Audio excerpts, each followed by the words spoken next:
Aujourd'hui, je vais vous promener avec moi par la magie du virtuel et je vais vous montrer quelques plantes, quelques endroits. Je vais vous expliquer aussi les concepts du Shinrin-yoku ou du bain de forêt.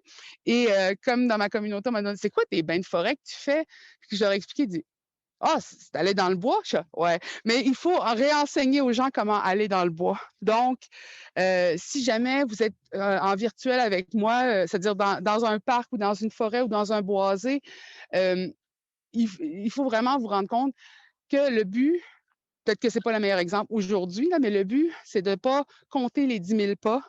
C'est pas de dire je vais écouter un podcast, je vais répondre à mes emails. C'est vraiment d'être dans la forêt uniquement.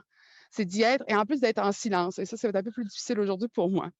Mais le silence, le calme, la déconnexion, une fois que vous l'atteignez, vous le savez parce que quand vous devez retourner dans votre quotidien, c'est difficile. Et ça, c'est un sentiment que je veux que le monde note. Je dis, c'est le plus difficile, c'est comme d'arrêter d'être fébrile.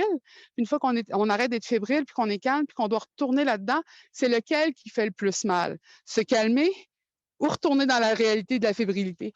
Donc, c'est pour vous dire lequel est, lequel est la médecine et lequel est le mot. Fait que, juste que vous puissiez le garder en tête quand vous irez explorer vous-même autour de chez vous.